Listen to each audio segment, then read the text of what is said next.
सबसे पहले तो मैं आदरणीय मिश्रा जी और आदरणीय पाठक जी के साथ साथ इस सभागार में जितने भी आदरणीय लोग बैठे हैं सबको प्रणाम करता हूं, और यहाँ जो देश के भविष्य बैठे हुए हैं उनके लिए ढेरों शुभकामनाएं। ब्रजेश मिश्रा जी ने एक वर्ड को 5 बार रिपीट किया। किस वर्ड को? सारे टॉपर जितने बैठे हैं, कौन से वर्ड को? ध्यान ही नहीं दिया। लड़कियां बताएंगी। नहीं, एक्स्ट्रा ऑर्डिनरी। और उस एक्स्ट्रा ऑर्डिनरी को समझाने के लिए 2 ज्वलंत सामने बैठे उदाहरण, एक हमारे उप मुख्यमंत्री जी और एक मैं। हालांकि वो उसके भी बहुत बड़े, इसके वो भी एक बहुत बड़े उदाहरण है। Extra ordinary. हम सब ऑर्डिनरी हैं, हम सब ऑर्डिनरी पैदा होते हैं। हिंदू धर्म तो द्विज का सिद्धांत देता है। द्विज, ब्राह्मण धर्म के अंदर द्विज का सिद्धांत है। इस सिद्धांत के अंतर्गत व्यक्ति इंसान से भगवान बन सकता है। द्विज, द्विज मतलब ट्वाइस बॉर्न। एक जन्म हमारी मां देती है जब हम इंद्रियों के बल पे जीते हैं, और एक जन्म हमारा गुरु देता है। जैसे सिद्धार्थ, मां ने जन्म दिया तो नाम क्या था? सिद्धार्थ। जब गुरु ने जन्म दिया तो बने बुद्ध। नरेंद्र, जब रामकृष्ण परमहंस के संरक्षण में आए तो बन गए स्वामी विवेकानंद। स्वामी किसका? सेंसेस का। ऐसा व्यक्ति जो अपने सेंसेस का स्वामी है और जिसके पास विवेक है, विजडम, एक्स्ट्रा ऑर्डिनरी। यह शब्द इतना कीमती शब्द है। आप सारे लोग जब यहां आए, और मैं इतना वशीभूत हो गया हूं इस प्रोग्राम के बाद, मतलब मैं आज भगवान से प्रार्थना कर रहा हूं कि भारत समाचार आने वाले समय में एक इंटरनेशनल चैनल बने।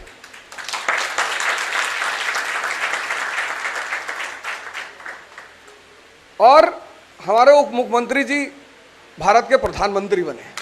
उसकी वजह मैं बताऊं, मैं इसलिए नहीं कह रहा हूं, मेरे कोई राजनीतिक महत्वाकांक्षा नहीं है। मैं पढ़ाना ही चाहता हूं, आश्रम चलाना चाहता हूं। जो राजा सामान्य जन के लिए उपलब्ध है, बच्चों के लिए उपलब्ध है,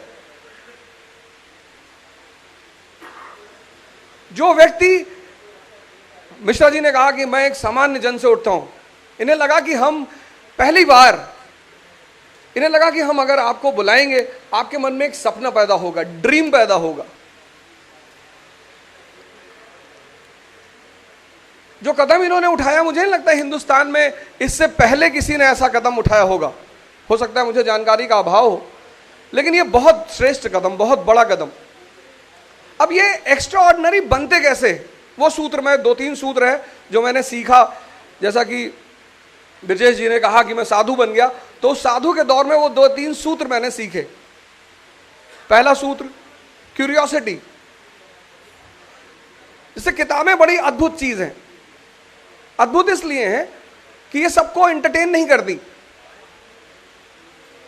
अगर आपको जानना है कि किसका दिमाग जिंदा है और किसका सो रहा है, आप उस व्यक्ति को किताब दीजिए, और जिसका पहला पेज पढ़ के नींद आने लगे। किताबें सिर्फ जिंदा दिमागों से बात करती हैं।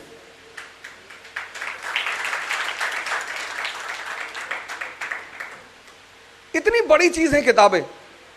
तो पहला जो सूत्र है वो है क्यूरियोसिटी, उत्सुकता।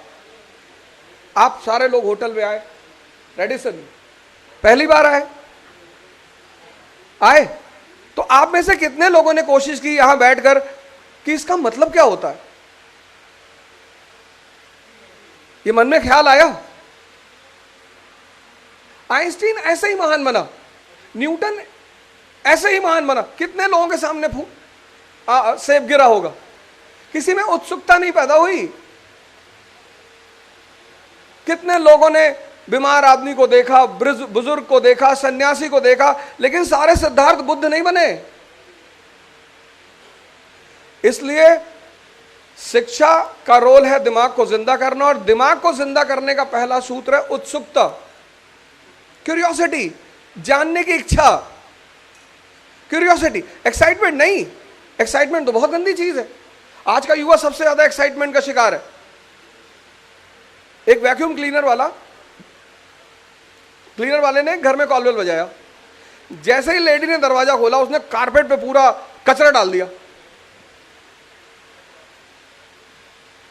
फिर उसने उस लेडी से कहा कि मैडम 3 मिनट के अंदर अगर ये मैंने कचरा नहीं हटाया तो मैं उसको खुद खाऊंगा। तो उस लेडी ने कहा किसके साथ खाओगे, चटनी के साथ या सॉस के साथ? तो उस वैक्यूम क्लीनर ने कहा मतलब मैडम? बोली पिछले 3 दिन से घर में लाइट नहीं है। एक्साइटमेंट बहुत गंदी चीज है। क्यूरियोसिटी किताबें तो आप पढ़ेंगे, लेकिन आप जाते हैं, आपने कोणार्क का मंदिर देखा, आपने कुतुब मीनार देखा। जब आप किसी चीज को देखते हैं ना, और वो चीज जो आपको विस्मित करती है, आप उसके बारे में जानने की तुरंत कोशिश करें। आपका ज्ञान का आधार निरंतर बढ़ता जाएगा। तो क्यूरियोसिटी से क्या बढ़ेगा? जानना बढ़ेगा, ज्ञान बढ़ेगा। दूसरी चीज, क्यूरियोसिटी और जानने से जिस चीज का विकास होता है वो है समझदारी। दुनिया की सबसे कीमती चीज, जो शिक्षा समझदारी पैदा नहीं कर सकती, उस शिक्षा का कोई मूल्य नहीं है। जब आप इतिहास पढ़ेंगे तो इतिहास में 2 तरह के राजा दिखाई पड़ते हैं। एक, जिन्होंने जमीन से आसमान तक साम्राज्य खड़ा किया। बड़े सारे राजा हैं। चंद्रगुप्त मौर्य सबसे बड़ा उदाहरण है। चंद्रगुप्त मौर्य एक साधारण परिवार से, हमारे आपकी तरह के परिवार से, और मौर्य साम्राज्य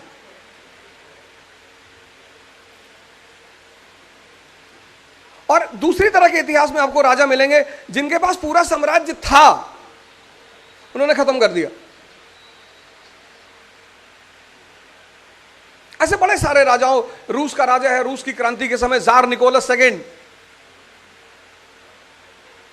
आज पढ़ना जरूर उसके बारे में। जार निकोलस सेकेंड रूसी क्रांति के समय का राजा है।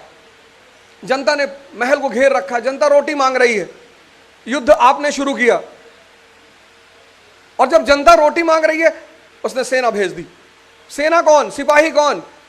सोल्जर मतलब फार्मर इन यूनिफॉर्म। 2 साल से युद्ध चल रहा है, सिपाहियों को वेतन नहीं मिल रहा है, उनके पास कपड़े नहीं है, उनके पास अच्छे हथियार नहीं है, और उनके परिवार को मारने के लिए आप उनको भेज रहे हैं। सेना लोगों से मिल गई। कितनी बड़ी घटना है कि राजा ने सेना भेजी लोगों को मारने के लिए, सेना लोगों से मिल गई। कितनी बड़ी घटना है, और यह घटना कहीं लिखी नहीं है। अब इस घटना से उस राजा को समझना चाहिए था कि माहौल गड़बड़ है। उसने क्या किया? उसने परिस्थिति को संभालने के बजाय अपने पर्सनल बॉडीगार्ड को भेज दिया कि तुम जाओ और दोनों का दमन करो। वो पर्सनल बॉडीगार्ड दोनों से मिल गए, राजशाही खत्म हो गई।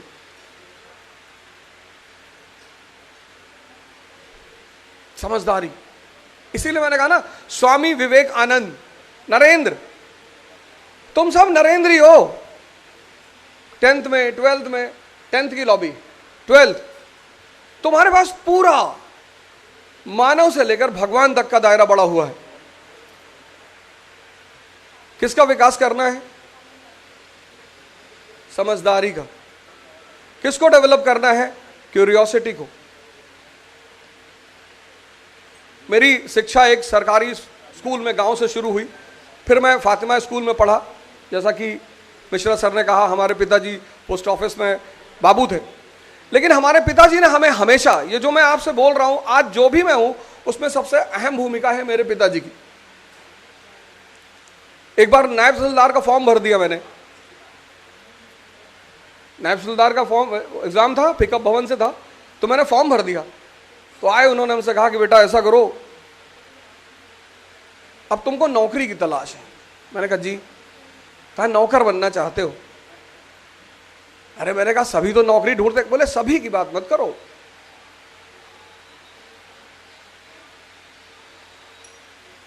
हमारे मुख्यमंत्री जी के साथ कितने लोग रहे होंगे, लेकिन इन्होंने अपनी जीवन में कुछ ऐसा जोड़ा होगा। ये तीसरा पॉइंट पे आने जा रहा हूं मैं। ब्रजेश मिश्रा जी, इन्होंने अपने जीवन में एक कितनी बड़ी बात इन्होंने कही। एक तो इन्होंने शब्द इस्तेमाल किया एक्स्ट्राऑर्डिनरी, और दूसरा शब्द जो इन्होंने कहा कि हर व्यक्ति को टाइम का पंक्चुअल होना चाहिए। 11:25 में मैं यहां था और 11:30 बजे ब्रजेश जी यहां पे थे। तो कुछ ना कुछ इन लोगों ने अपने जीवन में एक्स्ट्रा जोड़ा है, तभी तो एक्स्ट्राऑर्डिनरी बने।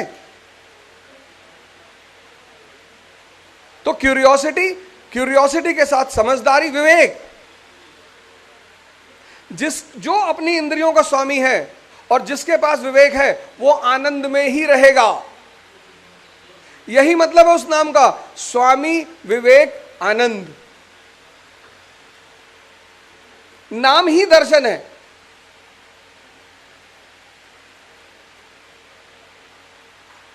तो पहली चीज जो आप लोगों को डेवलप करनी है, आप आए, आप यहां से जाएंगे रेडिसन वैश्विक परिवार। 2011 में इसकी पहली यूनिट खुली इलिनॉइस में, यूनाइटेड स्टेट्स ऑफ अमेरिका में। ये तो मैं आपको बता दे रहा हूं, लेकिन अब जब भी किसी ऐसी जगह जाएं जहां पहली बार जा रहे हैं और आप उसको देखकर विस्मित हो रहे हैं, उसे जानने की कोशिश करें, क्योंकि आप दूसरे विवेकानंद बन सकते हैं, आप दूसरे न्यूटन बन सकते हैं।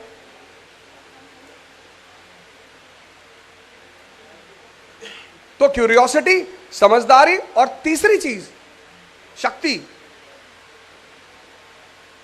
मैंने कहा एक्स्ट्रा, कुछ एक्स्ट्रा जीवन में ऐड करना है। अब एक व्यक्ति है, उसने भी एक्स्ट्रा ऐड कर रखा है, सिगरेट पीना शुरू कर दिया, तंबाकू खाना शुरू कर दिया, वो भी एक्स्ट्रा ही है, वो पतन के रास्ते पे जा रहा है। एक व्यक्ति है जिसने योग शुरू कर दिया, ध्यान शुरू कर दिया। हम सारे लोग जो भी अपने जीवन में एक्स्ट्रा ऐड करते जाएंगे। 4 जुआरी पकड़े गए जुआ खेलते हुए। तो एक जुआरी ने कहा पुलिस वाले से कि साहब, जब वो कोर्ट में लाए गए तो एक ने अपना मेडिकल रिपोर्ट पेश किया कि साहब मैं तो हॉस्पिटल में था, मैं तो जुआ खेल ही नहीं रहा था। दूसरे ने उसी दिन की रेलवे टिकट पेश की कि साहब मैं तो ट्रैवल कर रहा था साहब। तीसरे ने अपना ऑफिस का अटेंडेंस रजिस्टर पेश किया कि साहब मैं तो जॉब पे था। तो जज साहब ने चौथे की तरफ देखा कि तुम्हारा क्या कहना है। उसने कहा साहब, दुनिया में अकेले कौन जुआ खेलता है।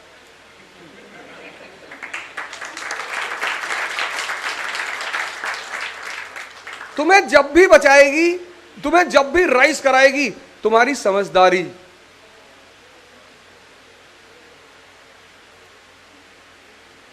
समझदारी को विकसित कौन करेगा? शिक्षा। शिक्षा सबसे बड़ा माध्यम है समझदारी को विकास करने का। सिर्फ माध्यम नहीं है, क्योंकि बड़े कबीर कभी ऑफिशियल एजुकेशन ली नहीं उन्होंने, लेकिन शिक्षा समझदारी को विकास करने का सबसे बड़ा माध्यम है। क्यूरियोसिटी, समझदारी और शक्ति। शक्ति कैसे? कुछ एक्स्ट्रा। ध्यान करते हो, योग, कुछ एक्स्ट्रा अपने जीवन में जोड़ो। और आज भारत समाचार चैनल की तरफ से, हमारे बड़े भाई ब्रजेश मिश्रा जी की तरफ से, आप जितने लोग भी आईएएस की तैयारी करना चाहते हैं, आपको निःशुल्क कोचिंग दी जाएगी।